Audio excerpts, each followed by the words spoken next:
we just wanted to pay homage to one of the great men in our country's history, Martin Luther King, who gave his life in pursuit of justice for everyone. And these days, that's a very, well, it has always been an important goal, but these days we are reminded how important it is, and also his goal of nonviolence, which is something that has not been in evidence recently.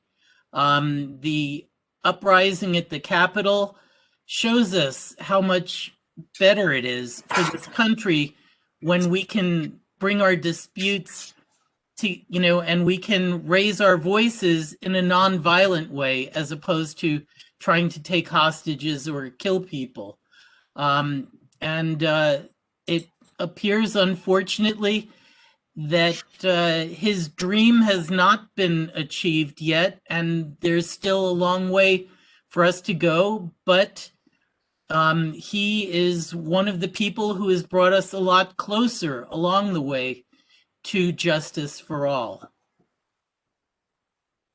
Okay, and the agenda has been, I believe the agenda has been circulated. After we review and approve the agenda, we will be looking to approve minutes of the December meeting. I will be introducing guests, and then we go to old business, and then we will have a member presentation from Peter Rubin. And I know it's been referred to as a guest presentation because he's giving the presentation, but as a member of the Vashon community, Peter is a member of our Vashon Community Council. And so I think in the future, we will refer to presentations by Vashon Islanders as member presentations and people from off island as guest presentations. Not that it makes a big difference, but he is he's a member of the King County Metro Transit Commission, Advisory Commission, and I believe he will also have Megan Lockhart, who is coordinator of the Metro Community Van Service, speaking with him. After their presentation is over, we will go to new business, new motions, community announcements, and I understand there's an announcement about the Fauntleroy Ferry dock, and then open discussion and the announcement of our next meeting date, which would be Monday, February 15th.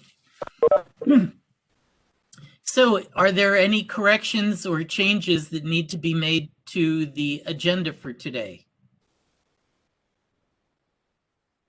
And I'll look in the chat, and I don't see any indication. So hearing no opposition, the agenda is approved. Now, we should look at the minutes of the December meeting have been posted on the website, and people have had the opportunity to review them. Is there anyone here who noticed any changes that needed to be made to the minutes from the December meeting? Diane? Yes, there were just a couple really minor changes needed. One is that we need to add Melvin Mackey's last name in the attendees on the attendee list. And then we need to add the word temporary to Adam Foster's title as chair of the newly forming Traffic Safety Committee. He's the temporary chair until the committee votes to determine who will be their permanent chair. Okay. So just adding that word. Okay. I guess Melvin isn't famous enough now yet to go by one name. Okay. All right. And I also had a comment or a request. This is Evie Horton. Okay. Shall I tell you what that is just now? Sure, sure. I was encouraged by, I think it was, oh, I can't remember, someone who emailed us the minutes. And I'd like to ask that in the spirit of eroding ageism, that we change the word elderly to older adults or older people, Okay, wherever it's cited. Thank you. good. And Diane, I believe you had sent out the minutes, so if you could make that, note that, that would be great. Thank you for the suggestion, Evie. All right, are there any other corrections or additions? Well, hearing none, then I will adopt the minutes from the December meeting. And now, in terms of introduction of guests, let's see, we have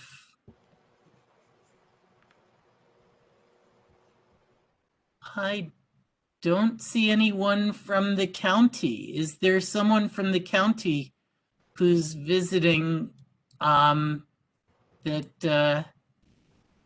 is not indicated?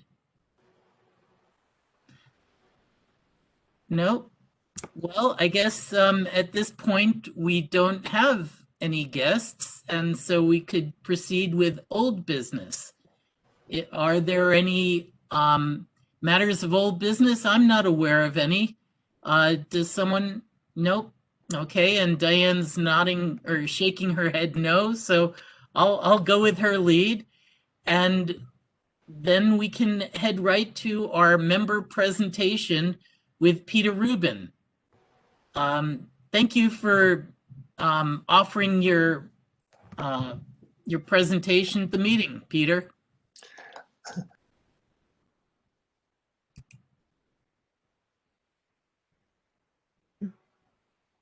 Are you muted, Pete? Okay, you're unmuted now. No, it should be good. Okay, great. Okay. You can hear me. I'm coming in loud and clear. Okay, good. You are. Yeah, great. Yeah, hi everybody. I'm Peter Rubin. I've been a Vashon resident for full-time for 4 years and part-time for a couple of years before that. So I'm kind of a newbie here. But I'm here to really talk about transportation. And believe it or not, I'm the Vashon representative to the King County Metro Access Transit Advisory Commission, or TAC, the TAC. Most people don't know that. We're sort of operating in the background in some ways. And we're not really like a retail agency in the sense that, that there's a lot of direct work on Vashon issues, but I'm moving in that direction. And I just wanted to, I told the council that I wanted to introduce myself, partly because I could really use the backing and heft of the council in getting some attention from King County Metro and their services here. Let me just, and I had originally thought this was going to be, you know, quite a short presentation. And then I was told that I had 45 minutes. And I spoke to my liaison at Metro, and she said, if they're giving you a platform, just take it and go with it. And so we'll see what happens in the next 45 minutes. I hope there's plenty of time for conversation. But I'm going to start by talking a little bit. This is just an outline of just for my own mind of of the order of things I'm going to talk about. I'm going to talk a little bit about me and the nature of the commission and the community band program that operates here. And then I'm going to talk about my observations as a transit rider here on the island and what I think some of the next steps might be. So let me stop that share because we don't need to keep that up there all the time. And there should be plenty of time for discussion. And so first of all, I want to acknowledge with gratitude that I live, work, and play on traditional territory of the Coast Salish people. And I endeavor to do this with respect, humility, and compassion. And since it's Martin Luther King Day, I also want to acknowledge that this discussion about transportation is fundamentally about justice, access, and equity. Some of the transformational moments in the civil rights movement were connected to public transit. And of course, I'm thinking about Rosa Parks and the Montgomery bus boycott and other similar actions. And so, if we want to live in a complex modern world where access to work and housing and healthcare and nutrition and recreation, where these things are dependent on mobility, then it's a problem when some of us are more equal than others. As I said, my history on the island is fairly short, and I don't know everything about the history of transit on the island and the work that others have put into this issue before me. I'm a retired architect. I have some experience with pedestrian and vehicular facilities, but I'm not a transportation engineer or planner. My most relevant experience is as a passenger. I don't drive due to disabilities, and so I rely almost completely on public transit for essential travel. A little bit about the Transit Advisory Commission. So this is an official commission acting as a citizens focus group for improving metro transit services, planning, and programs. And the commission basically provides a consumer side review of system-wide issues of equity and accessibility, communications, safety, energy efficiency, budget, and long-term planning. Basically, we are on the checklist of all projects that are being developed in Metro. And we meet once a month, and we have frequent direct contact with Metro's general manager and some of the program directors as well. However, I want to be clear that I'm here tonight as a private citizen. I'm not representing Metro or speaking on behalf of the commission. However, on that side of the equation, I've been trying to use my inside connections at Metro to get them to notice the unique needs of Vashon and Maury Island, and particularly things like coordination with ferry schedules, coordination of buses with ferry schedules, and service to critical centers such as the medical clinic and food bank, schools. This has been a frustrating process, I have to say, and I'm hoping that the council can, as I said before, add some weight to my requests for attention. I also have just a very personal interest in the value of public transit for quality of life here, to reduce our collective carbon footprint, quality, to facilitate access to art and wellness and commercial activity such as restaurants and shops and galleries, professional services, kayaking, biking, whatever. The buses can be all integrated with these things. And so here's a little anecdote, my own experience. I used to have a regular obligation in Seattle on Saturday afternoons, and I would return on the ferry that would meet the last bus of the evening, which was around 6 p.m. On weekends. And several times there were walk-on ferry riders who would board the bus heading to town for dinner reservations or a concert. And they would ask the bus driver about the return trip to the ferry. And of course, the driver would have to say, sorry, this is the last run. And there's no Uber or Lyft on the island. And so I'm saying this because, either these visitors won't come back, or when the next time they come, they'll bring a car. And so there's this funny disconnect where Metro has, a really excellent rapid ride bus that arrives at the Fauntleroy Ferry terminal every 15 minutes. But to get those passengers to any activity that's happening here on the island is nearly impossible, especially on the weekend. And islanders going in the other direction have corresponding challenges. So I understand that not everybody's lives, that not everybody lives within reach of a bus line. And even if they did, that many people simply don't want to travel that way. But I want to emphasize for me what the importance of a system like Metro Transit is. Pre-COVID anyway, there were 400,000 daily passenger rides on Metro every single day, 400,000. And you can only imagine as a car owner what your driving would be like if those 400 passenger rides were converted to automobile traffic, and whether that's on Vashon Highway or on I-5.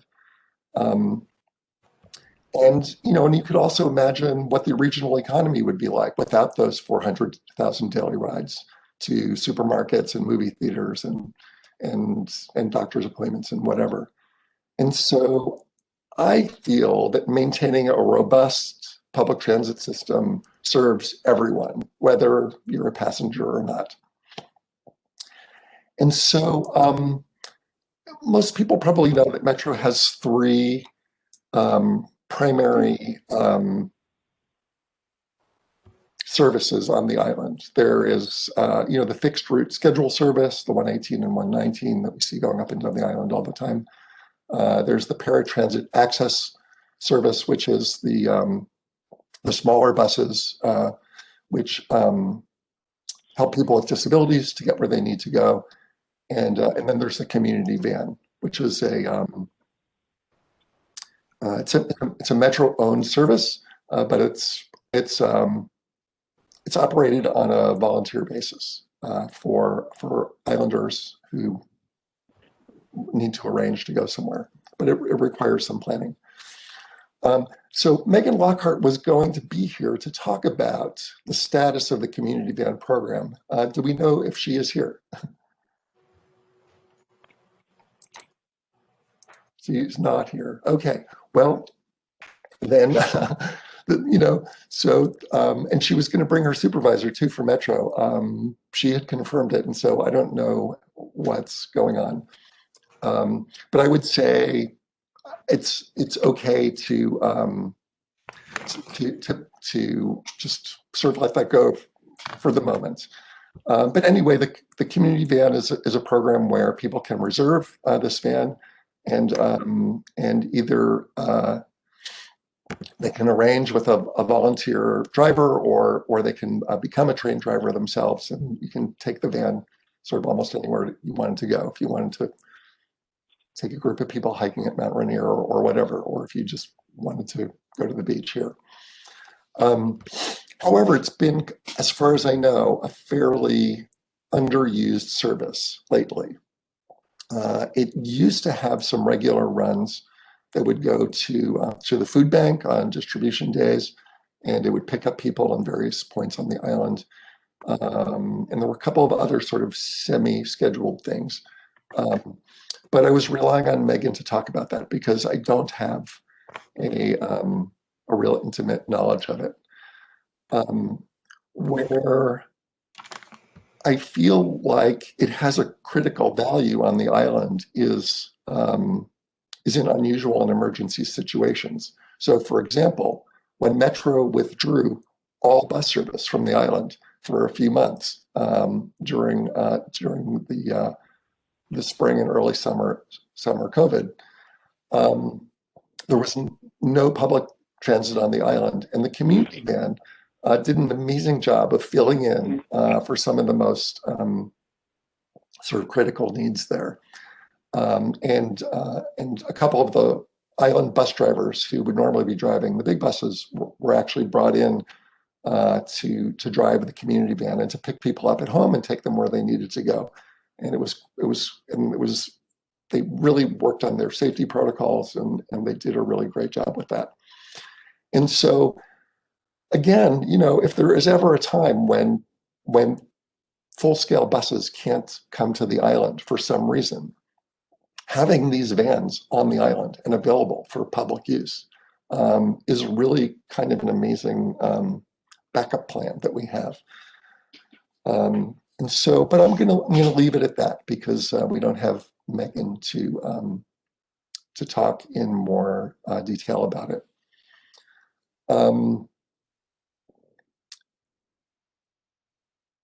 Yeah, so I was going to take a break here, but but maybe I'll just continue, and then we can just really have an open discussion at the end if people don't mind doing it that way. Does that sound okay? I just have a couple of more minutes to shoot my mouth off, and then I'll be done, and we can just open it up to discussion and questions.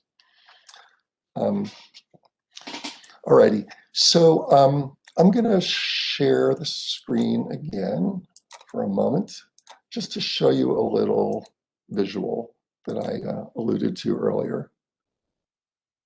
Just have to line this up here. Oh. Okay.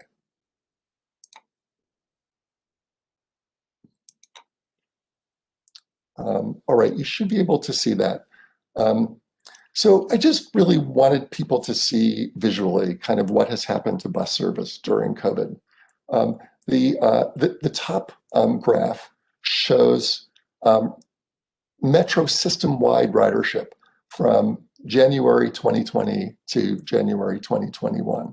And you can see there was this steep cliff in March and April, and it has stayed very low ever since. And the statistic is that the 70% of rides have gone away during this time. There was a number here that basically, if the ordinary day was between 400 and 450,000 rides, 288,000 of those rides daily, every single day, have evaporated. On the island, on routes 118 and 119, the drop-off is even worse. We've basically lost 80% of ridership on the 118 line, and a little over 70% has been lost on the Route 119 line. And so that was originally about, let me kind of unshare this for a sec, if I can. Yeah. Oh, it looks like the share stopped. Is that right? Yeah, okay. I didn't think I did it, but somebody did it.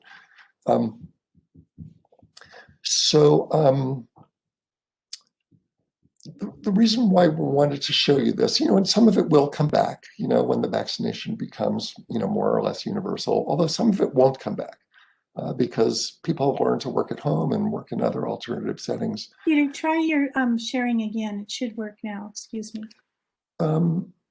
Okay, I can just leave it off for the moment, I think. I just kind of want to show that there's been this dramatic drop off, and that my worry is that that we're sort of at risk of losing service when it comes to what are inevitable service cuts that Metro is working on.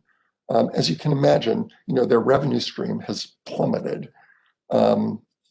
And many buses are driving around mostly empty, and Vashon's, the drop off of Vashon's participation rate or ridership rate is significantly more than the average around the county.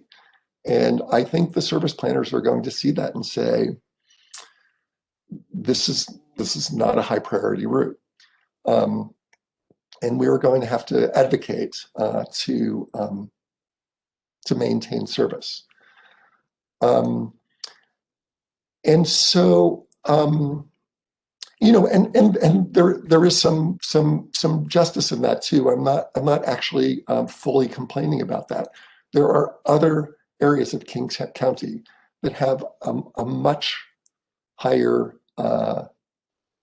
ridership and need, for these major trunk routes that really do carry a lot of people, even during COVID. Essential workers, going to hospitals and government jobs, or just ordinary working jobs, whatever they are.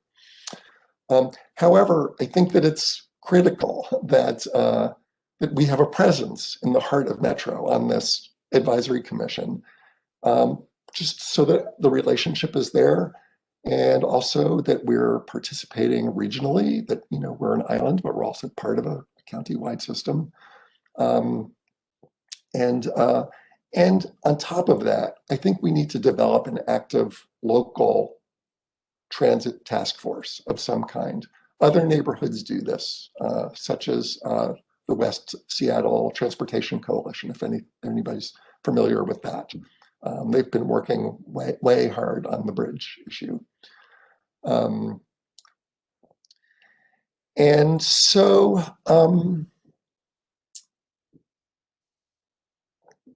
really the last thing that I want to offer here, or the next to last thing, the penultimate thing, I guess I'll call it, is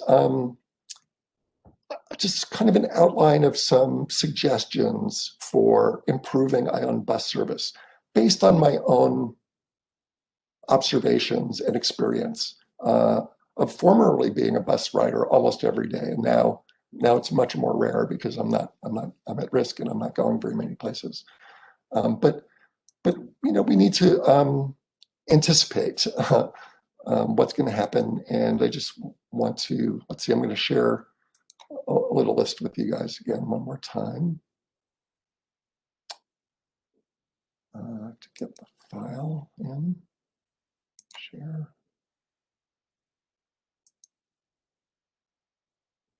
Okay, you can see those things. All right. Because I'm not used to sharing screen here, I don't know what's if you can read the text adequately or not. I hope you can. But here's a list of ideas, and I hope that we can grow this list, and you can tell me what you think might be missing.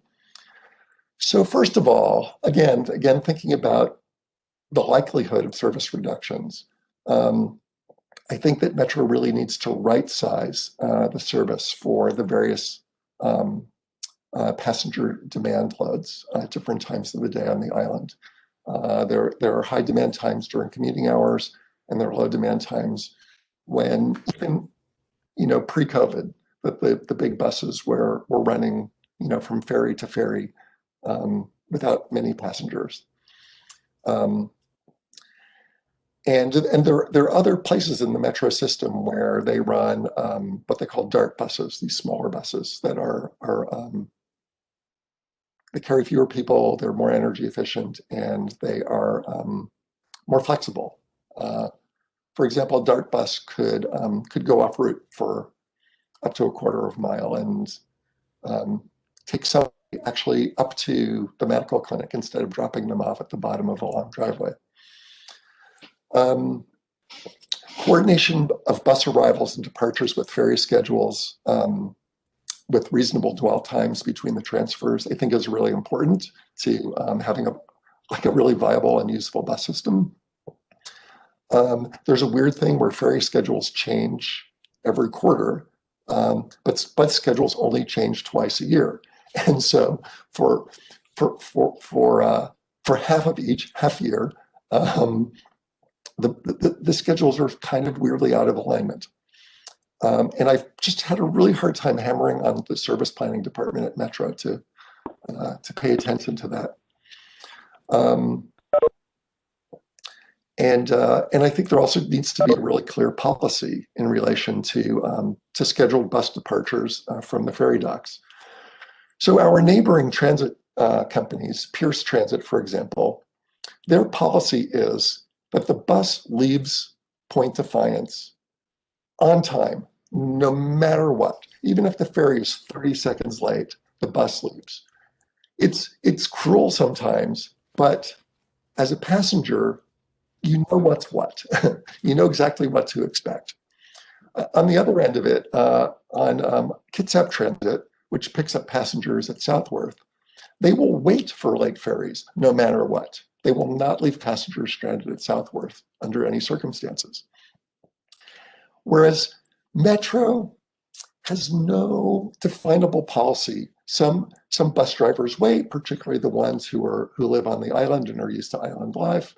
Other drivers don't. It's really kind of catch as catch can. And as a passenger, difficult to figure out what your status is.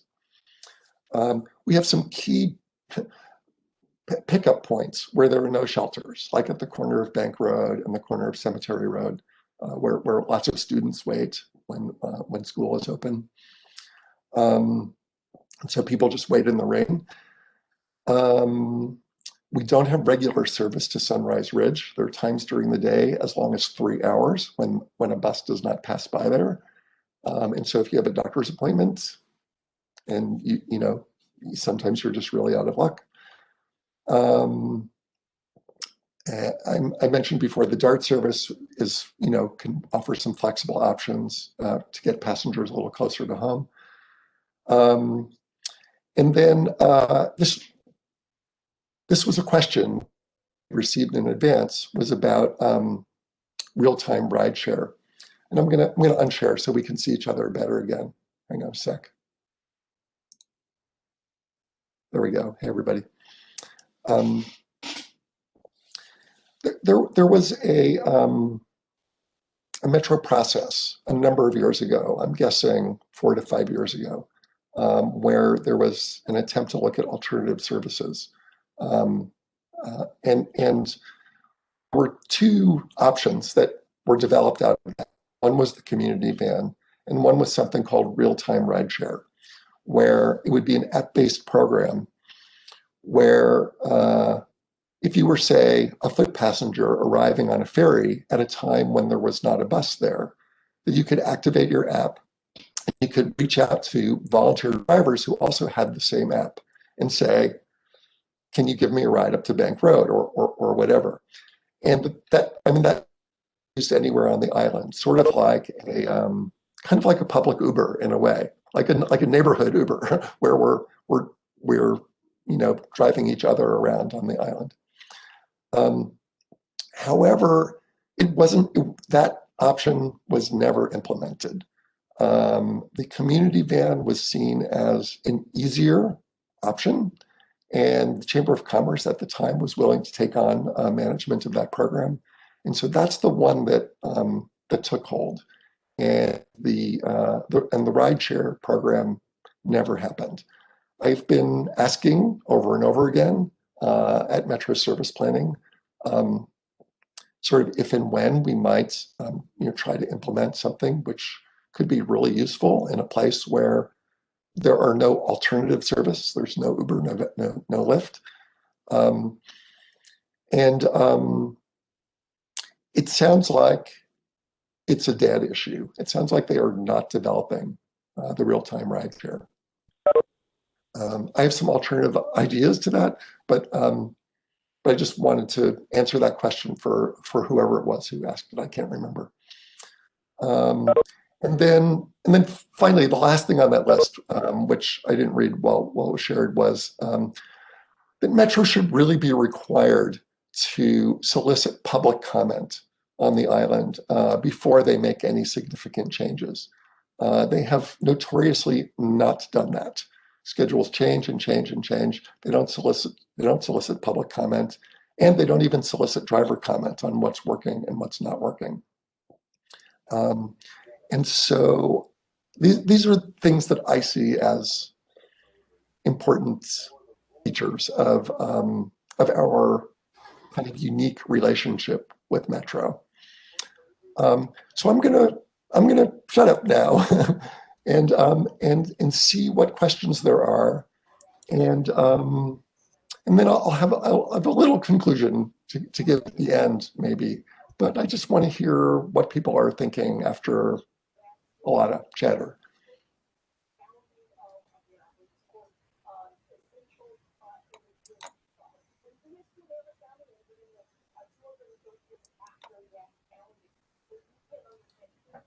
There's some background noise. Somebody sounds like they have a radio on or something. I can't quite tell. So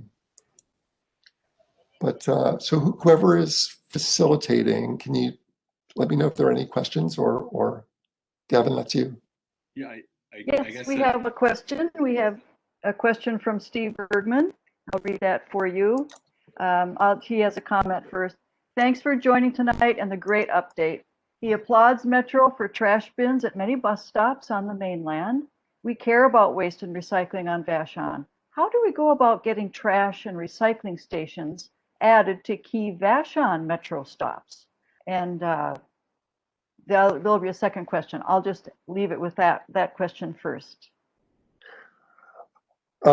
So some things I'm not going to be able to answer, I suppose, but I think it's a really good question, and it's the kind of thing that I can bring to an advisory commission meeting. Once bus stops are installed, I actually do not know who is responsible for maintaining them and or improving them. So it's a good question, and I don't have a good answer for you. Okay, but it's a question we can continue to ask. Yes, indeed. Okay, also continuing on from Steve Bergman, it seems Metro should use smaller buses on Vashon during times of reduced ridership. Is this possible to reduce the carbon footprint? See, and I completely agree with you. And that's what I meant when I said that Metro service planning needs to right-size the services on the island. So, for example, in West Seattle, there are two bus routes that are called DARTs, Route 773 and 775, I think. And they connect Alaska Junction with Alki and with the West Seattle PO boat dock. And these are small buses. They loop frequently. They are a relatively they hold maybe 12 to 16 passengers total. But they form a really important connection from areas with lighter demand to a large transfer hub like Alaska Junction. And so I think that something like that would be really great on Vashon. I think it would work really well. Assuming that the commuter activity, rebuilds, later in the year. Even so, in the middle of the day, to have a DART shuttle that's sort of circulating in the island, basically, at all times, would seem to be a really good service for us. So good question, and I agree, and I've been working on that, and that would be great if we can sort of develop like a series of recommendations that the community council could sort of, get behind in terms of our relationship with Metro. Okay, I would like to mention David Vogel has a comment. Peter, he'd like to have ongoing conversations about bus and ferry connections. David, would you like to elaborate on that question? You need to unmute yourself. Yeah, I believe that was Justin Hirsch's follow-up to my question, but that was, has your commission tried to coordinate Metro schedules with ferry schedules? I was on the Ferry Advisory Committee for a number of years back in the 80s and 90s, and we made attempts to do that and were entirely unsuccessful because Metro said that their schedules were dependent on their starting points up north in the county. For say the 54 was the bus that we were particularly concerned with, but now you've got the C bus and a few other buses that it would be good to coordinate with. So has there been an effort in that regard? I would say no, and I'll tell you why. The advisory commission does not get into that kind of fine-grained detail. We are really looking at our mission, our task is to look at global system-wide issues of some of the things I mentioned before of equity and access, fair structures, fair subsidies, safety of both passengers and operators, and other things like that. And so even though, so there's 16 representatives from around the county, and we are not supposed to be sort of chipping away at our own little bailiwicks, not as part of the commission. However, I've been trying to leverage, the contacts that I have within Metro now in order to promote these things. And so that's the side where I would say, yes, this is where we need some focused attention from Metro service planning to get some of these what seem to be relatively, I don't know, it seems like low-hanging fruit to me. I mean, we know that Metro and the ferries know how to coordinate with each other because there used to be 3 buses in the morning and 3 buses at night that would board the ferry. And the ferries knew it, and the ferries would wait for those buses to arrive. And the buses would generally board first. They would hold back all other traffic until then. And so we know that they know how to coordinate. But they seem really reluctant to take that a step further in a way that would really that would really kind of, to me, pay for itself through increased ridership and participation in these services. So we're talking. I'm on your side on this. Well, it Okay. seemed okay. Sorry. Oh, no, go ahead, David, go ahead. They have been reluctant, but it seems that is an issue that we really need to keep pressing them on. Correct. Yeah. Because there's nothing more frustrating than taking the bus down and watching the boat start to pull away as you're walking down the dock.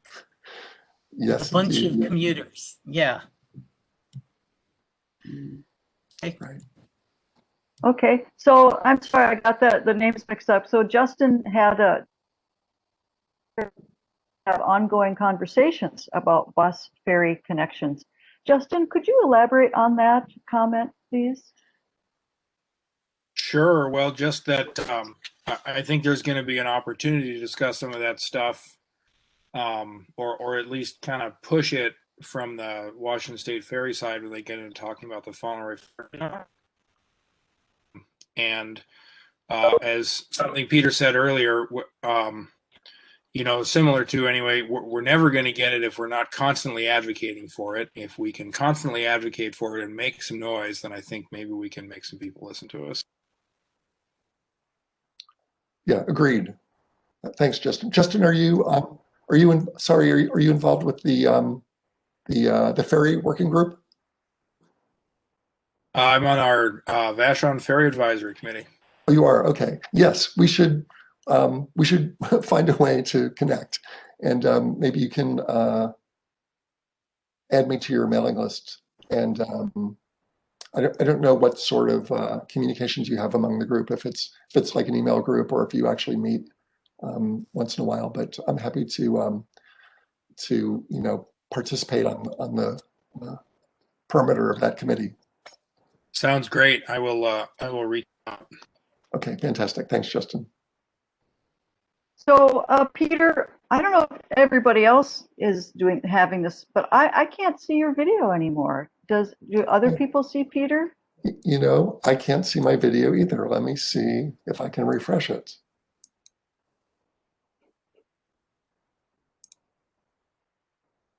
Oh, there we there go. he is. Thank you. I don't know what happened, but it needed to be rebooted. So it's good. You Sorry know, about that. I think it happens if you stop sharing. There's something that gets reset if you stop sharing. Okay. Thanks for letting me know, Diane. Yeah. Okay. So Jill Diane Janow has a question. She has a question about subsidized taxi, Uber, van use. Jill, would you like to state your question? You'll need to unmute yourself.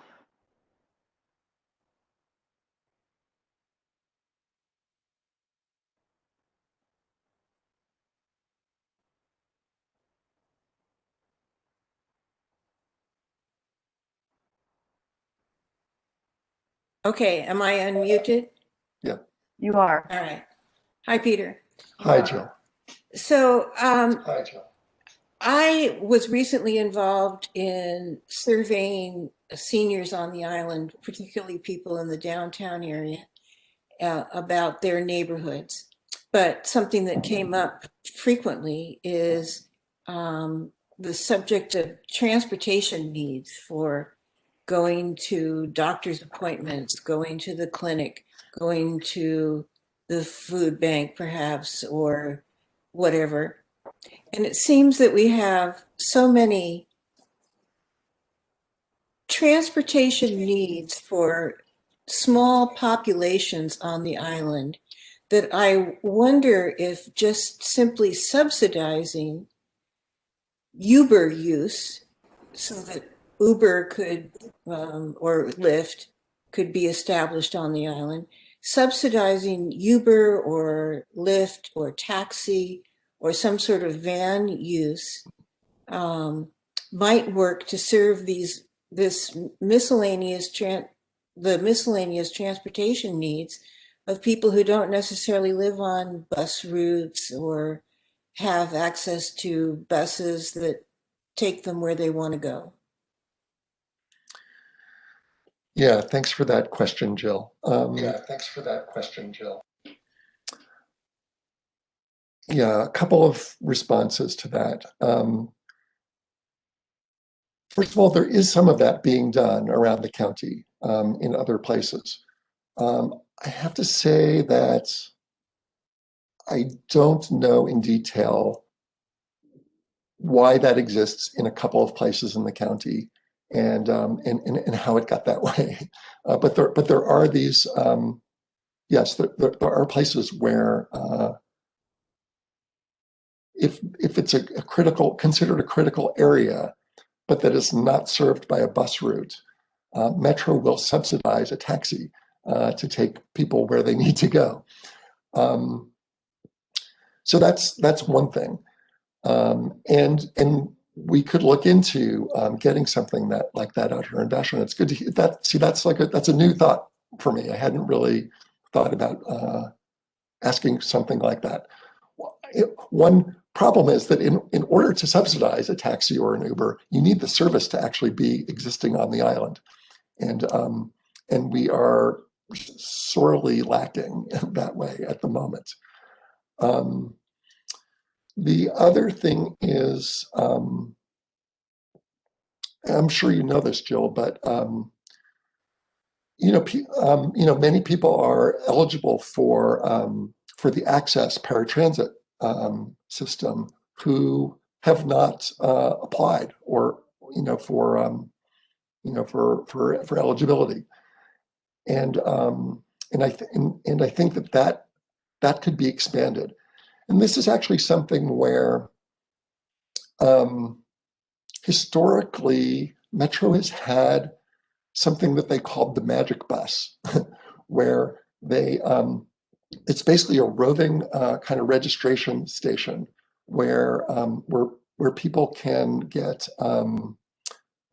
for example, a reduced fare pass due to age or disability, and apply for eligibility, to access, over a period of a day or two. That say the bus might sort of be resident at the senior center, for example, or in front of Granny's or whatever, and try to make it easier for people to get connected with these services where normally you have to go into the city and go to the Metro service office at 2nd Avenue and King Street. So that's something. But what you asked, I'll have to take a note of that about other kinds of subsidized rides. Now, this is where what I was talking about before, the real-time rideshare, would also be, a real benefit. And that was in fact a subsidized idea, that the drivers who, people who have cars who are, have the app as well, they were going to be paid 50 cents a mile by Metro, to offer these rides. It's not a lot of money, but it would at least, pay for gas. And, it's not like you could make a living off of that. But if you're driving somewhere, the idea is that if you're driving somewhere anyway, and somebody is also going in that direction, that you could pick them up and take them. And that because of the, the closely interwoven nature of community here on Vashon, that would be, a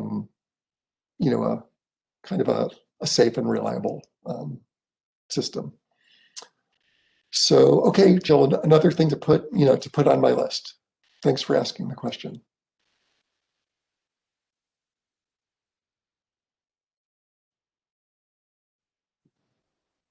You're muted, Hunter, or not, Diane.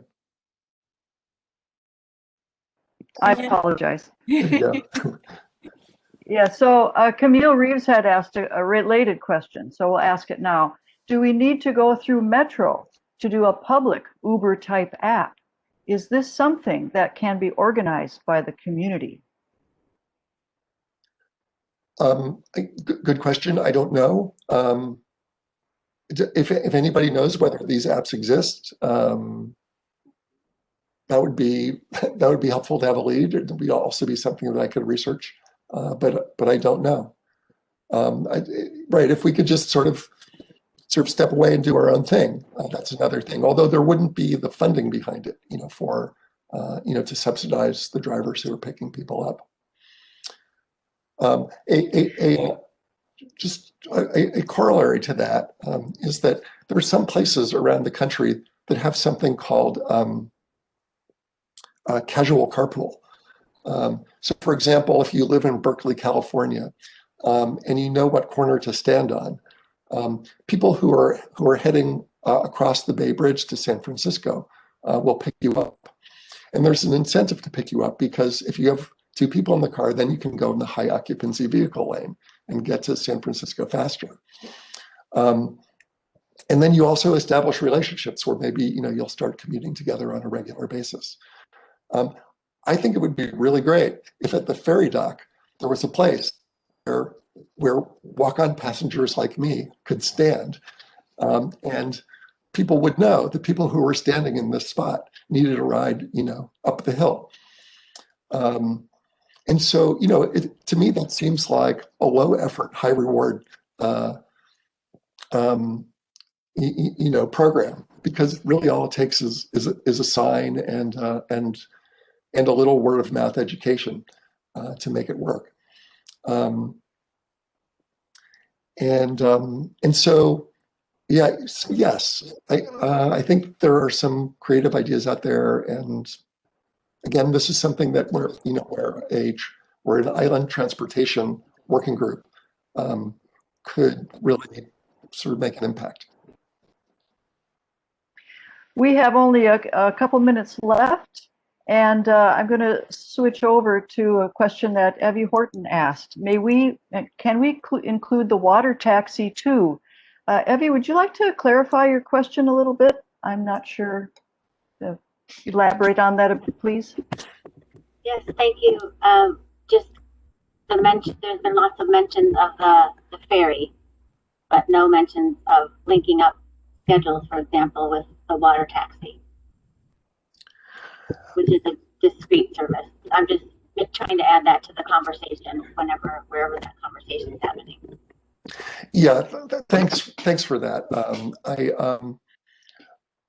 I use the water taxi as well, and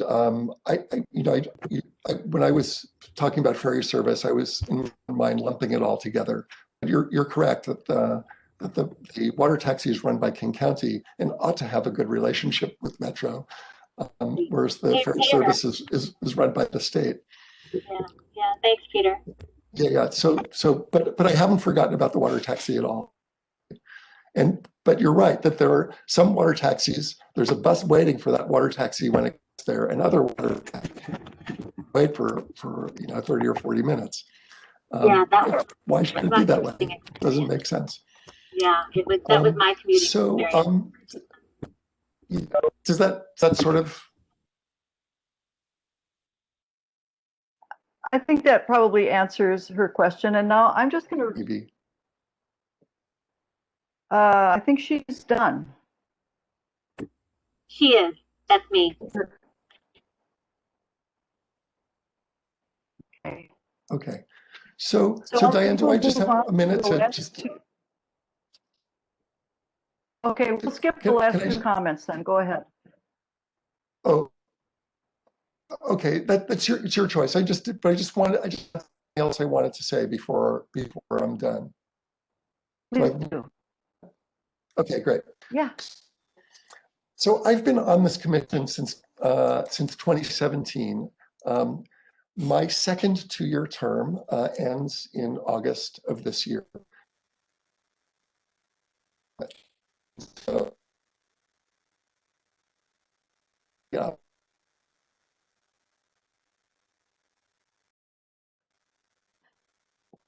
So I'm hoping that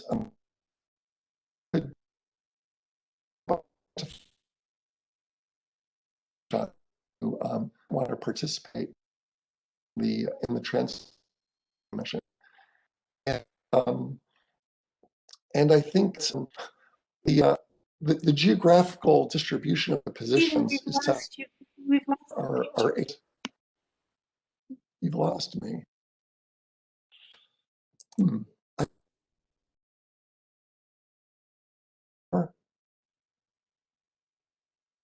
We can hear you now. We just lost. I suggest you turn off your video.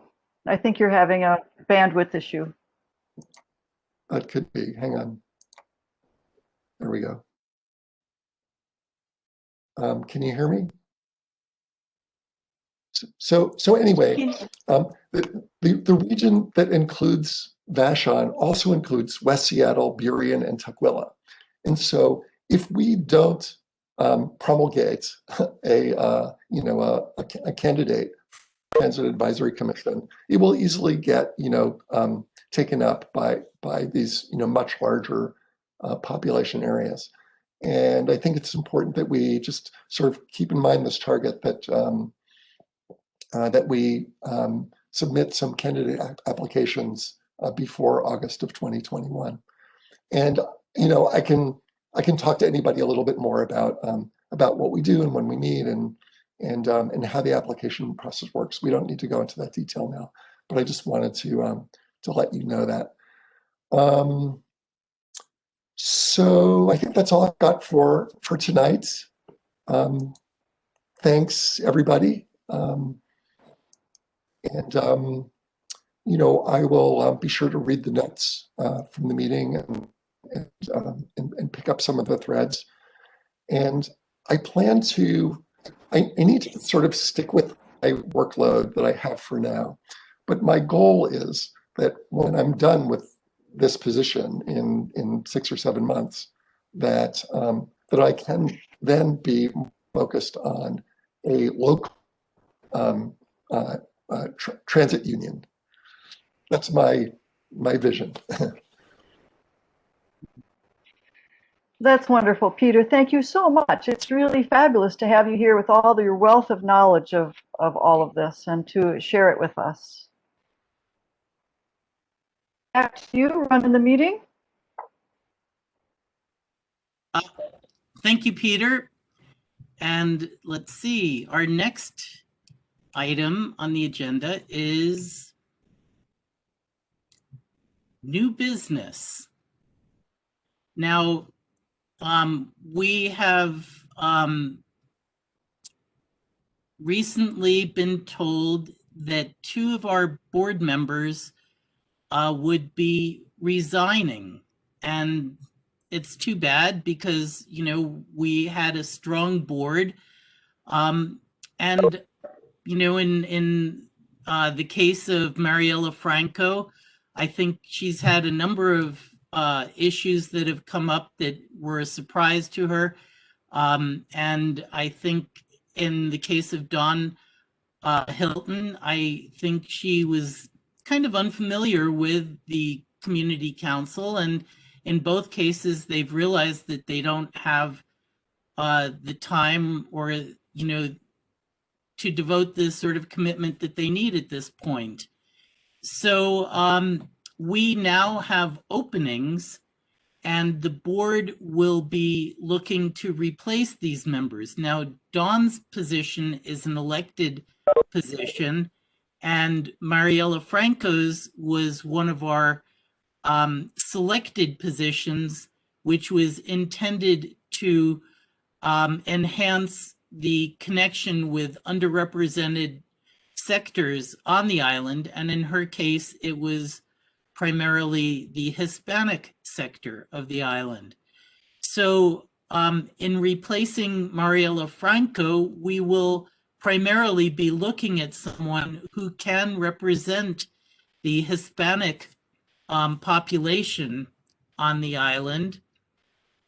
And in the case of Dawn Hilton, there is really no restriction like that, and the board will be accepting, you know, nominations and submissions from all those who are interested. The next board meeting will be the first Monday of February, and it's likely that that is when we will be voting to select replacements for these positions. Now, I believe that Adam Foster had an update with regard to the Traffic Safety Committee, and I'll defer to Adam on that. Hi, thanks. Can everybody hear me okay? Okay, good. So we had our first meeting of the Traffic Safety Committee, and it was a pretty informal affair. I wasn't even sure who was going to be, you know, attending the meeting, but we had a pretty good turnout. And so we kept it pretty informal. We met with our liaisons from the King County Sheriff's Office and from King County King County Traffic. And we spent most of the meeting just getting to know each other and also getting to know our liaisons and getting an idea of how to work with the county to address some issues such as, you know, increased pedestrian safety in town. We talked a lot about sidewalks and stuff like that. And in particular, we talked about the senior center. So we were kind of in an odd position of having our first meeting and trying to be informal and get to know each other, while at the same time kind of trying to address a kind of serious issue on the island that's kind of fallen into our lap before we've even gotten started. And so we did not formalize anything in this meeting. However, we are meeting again in a week where we are going to vote on things like what the focus of the committee is going to be. And that was something that we really, I think, got an idea from King County Traffic of what we should be doing, what we should be looking at. And it looks like the focus of the committee is going to be kind of centered more around pedestrian and bicycle safety island-wide, and increases to safety for those groups of, you know, traffic users on the island. So our next meeting is going to be in a week, and it's going to be on January 18th. Anybody who wants to come, please show up. I will be putting together a Zoom meeting, and we'll vote on some of these issues, such as like who is going to be in the committee, who the committee is going to have, you know, positions in the committee. and what the focus of the committee is going to be. We have already started a dialogue with the Senior Center about possible solutions for their crosswalk problem. And so we are already kind of hitting the ground running on that issue as it is. So anybody who wants to participate, please, next Monday, 5 o'clock, and I'll be creating a Zoom meeting for that. And that's the only announcement I have. Thanks. Adam, can you put your email in the chat so people can contact you, please? Sure, definitely.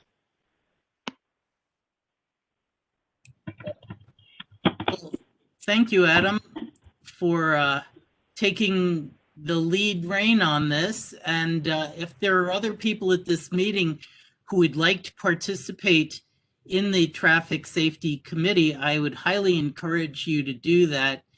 It is an important part of the Community Council, and over the years, it really has been. Now, let's see. I see that the next matter that we are planning to get to would be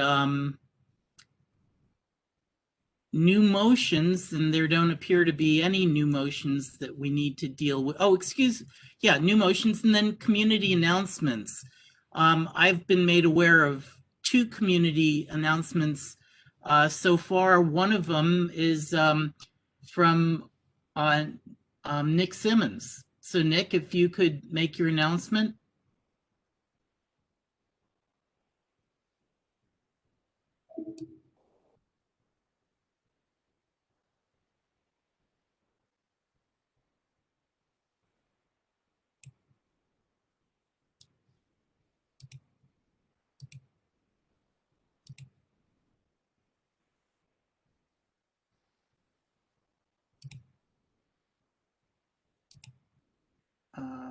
So, David, Yes? since, oh, he's just unmuted himself. Okay, I think he's getting okay. ready. Okay. I don't see that. Well, then why don't I go ahead and read Debbie Jackson's announcements? She was having Okay. difficulty with her audio. So I'll just read Okay. this for everybody. Just thought I'd add Seymour Vashon Clinic. If you have any questions, wait, I don't want to miss anything. Oh, here we go, sorry. Seymour Vashon Clinic is open for business. Give it a try. I've heard from folks they're having good experiences there. The Seymour Clinic is at Sunrise Ridge, same number, 206-463-3671. And this is all in the chat, by the way. But for those of you calling in, you wouldn't get to see that. The phone is answered at the clinic here on Vashon. There are 3 doctors, Dr. Jessica Wesch, Dr. Jeff Hans Peterson, and a new doctor, Tom Erdman, plus Burdette Rooney, ARNP. All Kaiser plans, Medicare, Medicaid, and most insurances are accepted. COVID vaccines are coming. Referrals can be made to your regular specialist off island. And some same-day appointments are available. Hours are Monday to Friday, 8 a.m. to 5 p.m. Commissioner Eric Prine and others would be happy to present more details at a future meeting of the council. And Camille's had suggested that we might be able to give a presentation in February or March at one of those meetings. Volunteers, like Debbie, are working with commissioners to spread the word about the clinic and get our feedback. Seymour Vashon is your clinic. Local control is a huge plus. VHCD meetings are the 3rd Wednesday of each month, and you can go to vashonhealthcare.org to join. And she added additional information. If you have any questions, Debbie says the best thing would be for you to go to the VHCD website, vashonhealthcare.org, where you can ask the commissioners via the website contact link. Tom Langland and Wendy Noble are now liaisons to the clinic and working with them on getting things squared away for Islanders. Send them questions and concerns that you have, and they can be sure to check CMAR. Of course, if you have medical questions, call the clinic at 206-463-3671. Okay, thank you. Did that cover Nick's announcement? Okay, great. And Justin Hirsch had another announcement, and that was with regard to the Fauntleroy Ferry dock. Hi, can everybody hear me? Yep. Okay, great. Hi, so my name's Justin Hirsch. For the last almost 2 years, I've been on our Vashon Ferry Advisory Committee. So we're a 3-member committee. Technically, I think a sub-agency of the Washington State Ferries under some sort of complicated legal definition. It's authorized by RCW 47.60.310. And I bring that up because that RCW specifically authorizes, as I read it, this body, the Community Council, to nominate people for the Ferry Advisory Committee. And so I'm not entirely sure, but I think we're going to have an opening probably in the next few months here, not myself. But I just want to put it out there.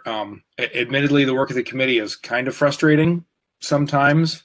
Of course, we're island residents, and we're sort of a conduit, supposed to be a conduit of information from residents back to the ferry system, and so on and so forth. I feel like we do a lot of talking. That having been said, probably a lot of folks know there's issues with the Fauntleroy dock. There's some structural issues. It's built in the 50s, built with creosote pilings. It's got some structural issues, and it is definitely seismically vulnerable. It's also, as I understand it, not at an ideal height above the water for rising sea level, and some high tides can cause problems there. And obviously, then there's operational issues like the fact that it's large enough for 80 cars, but the vessels hold 124 cars, theoretically 124 cars. And then obviously all the staging along Fauntleroy Way that we had seen pre-COVID. So Washington State Legislature has allocated $93 million towards the reconstruction of the Fauntleroy Ferry dock. That's good. I hope it's enough. Obviously, there are some pretty controversial aspects of that. The Fauntleroy Community Association is pretty vocally opposed to increasing the size of the dock, and is also pretty vocally opposed to overhead passenger loading. Just to share a personal opinion there, I work in the maritime industry. I have for the last 18 years. I have an awful lot of experience loading and unloading ships. And the landside storage got to meet or exceed the capacity on the vessel in order to have an efficient operation. And I think there definitely has to be a separation between passenger loading and vehicle loading, such that those things can happen simultaneously. Doesn't necessarily mean an overhead walkway. If anybody, rides in the San Juans, they have a divided section of the ramp, right? So the cars can drive and then passengers can walk on one side, safely separated. But obviously, some pretty serious changes have to be made if the ferry system is ever going to go back to the level of ridership that it saw pre-COVID. I could kind of ramble on, but I didn't have quite as solid of a presentation put together as Peter Rubin did. So maybe I'll just leave it there and see if anybody's got questions. Does anyone have questions for Justin?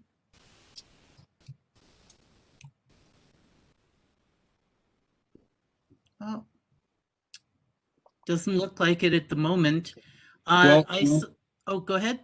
Oh yeah, maybe I'll just wrap up with, WSF has definitely well, we're talking about how to engage communities right now to get the input into how all three communities can get some kind of an agreeable outcome in the Fauntleroy Ferry dock, and that's obviously going to be a pretty complicated process. I would expect that there will probably be series of public meetings in the future to deal with this, and they will definitely be online for the time being, and they may be community specific or they may not be. That having been said, obviously there are some customer service contacts in the ferries, and that has a certain limited amount of use and functionality, but I would just really encourage people to reach out to their legislators. And I think Representatives Cody and Fitzgibbon and Senator Wynn probably need to hear how important that dock is to us in order for us to get a good outcome there. Okay. There was oh. Thanks, Justin, for all of your volunteers on the committee. How has the COVID affected the ferry riders, both cars and pedestrians? Yeah, thanks, Steve. So obviously, if you remember the nifty chart that Peter had, where ridership sort of dropped off a cliff with Metro Transit, the curve looks pretty similar for ferries. Obviously, less people commuting, more people working from home, means less, an awful lot less car trips and less walk-ons as well. It's for those of us who still have to commute into the city, there's obviously some benefits there, but from a budget standpoint, it is horrendous for the Washington State ferries because, of course, they still have to operate the vessels. People still expect to get paid. There's still fuel bills and all that. So, the kind of 1-2 punch of I-976, which obviously is less of an issue now, alongside COVID, for a period of time, had us about some potentially pretty dire cuts to ferry service. And, there was a list that was circulated, and I don't want to be an alarmist because it looks like we're not looking at these things now. So I just want to be really clear about that. But there was a list that was circulated earlier this year about, if they're looking at worst case scenario and they have to make a budget that's going to fit for that, what are some things that they could do? And some of those were as extreme as close the Southworth Ferry Terminal. And presumably that would have meant one boat service for Vashon. So fortunately, it looks like actually the ridership was not quite as dismal as had been forecasted, and then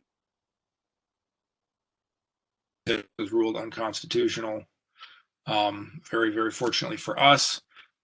So it doesn't look like we're looking at those things. I haven't really done a deep dive on the governor's budget proposal yet, but it looks like there's adequate funding for ferries, just really generally speaking. So thanks. Yeah.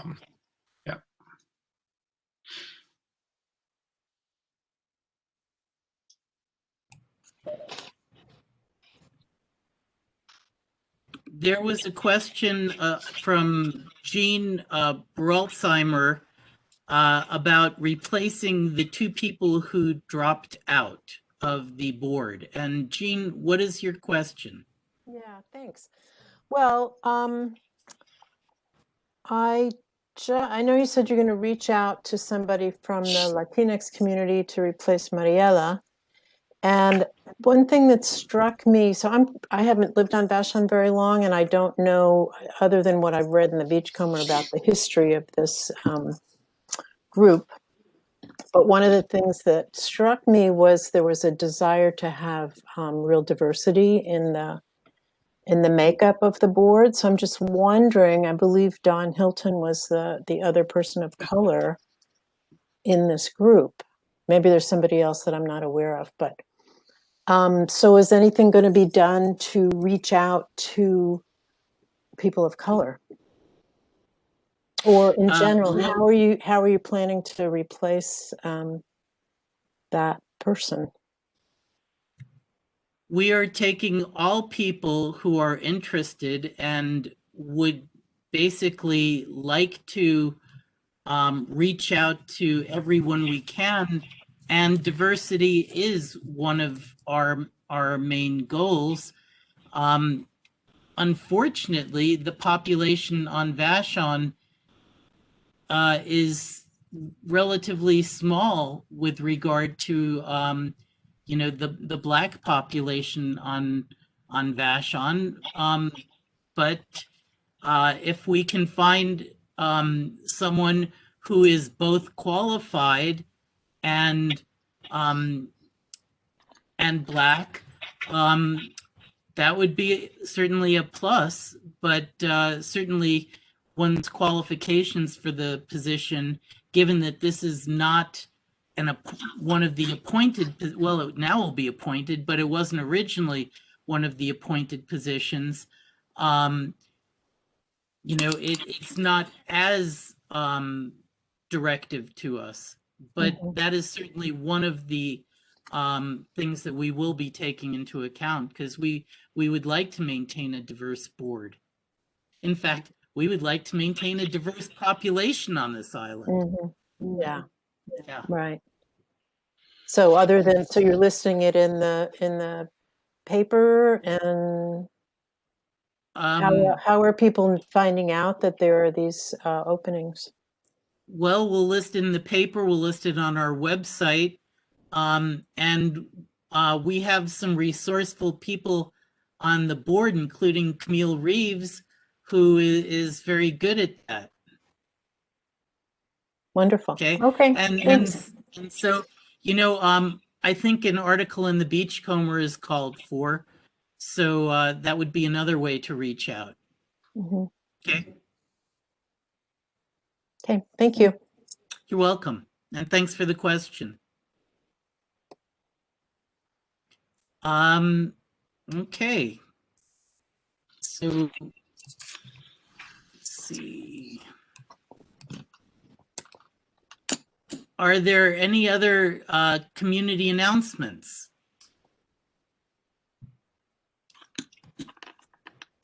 Well, the next item is open discussion. I'm not quite sure what that means, but I'm welcome to it. So, or open to it.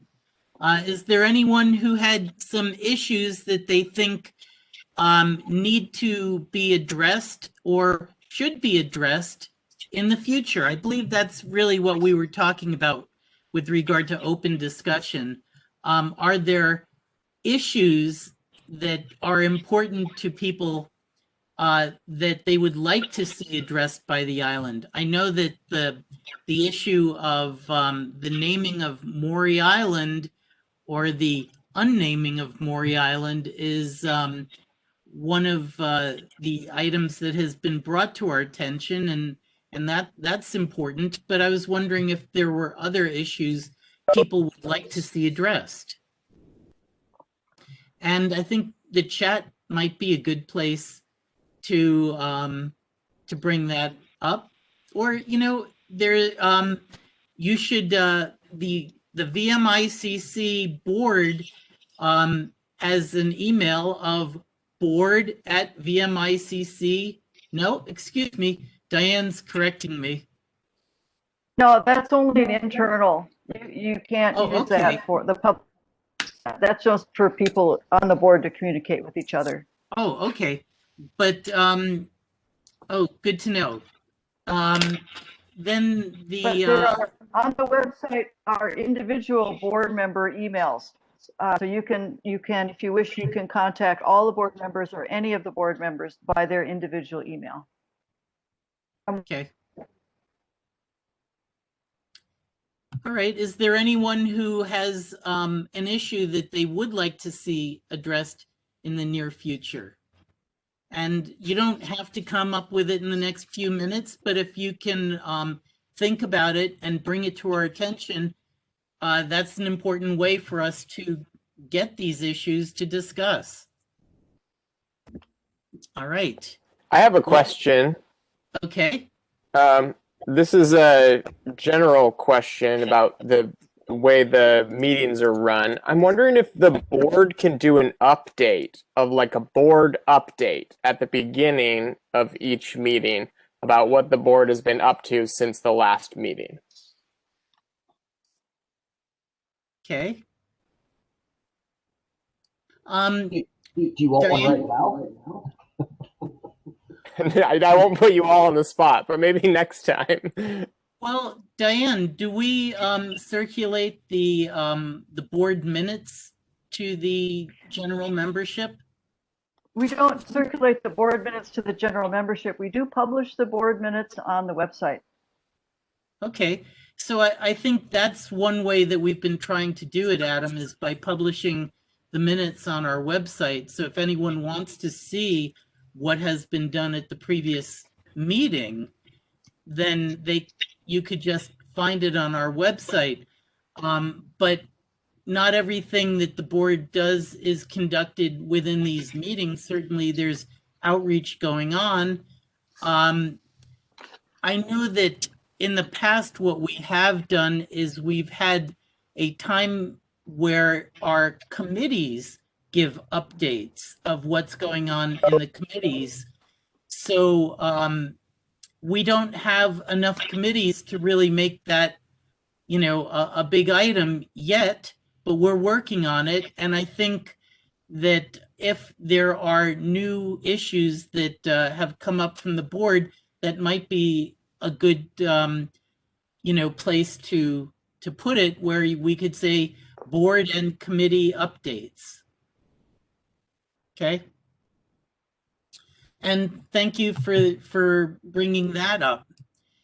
So I think at this point, I should announce that the next meeting is scheduled for Monday, February 15th, the third Monday of the month. And it's now time to adjourn. So thank you all for coming and participating.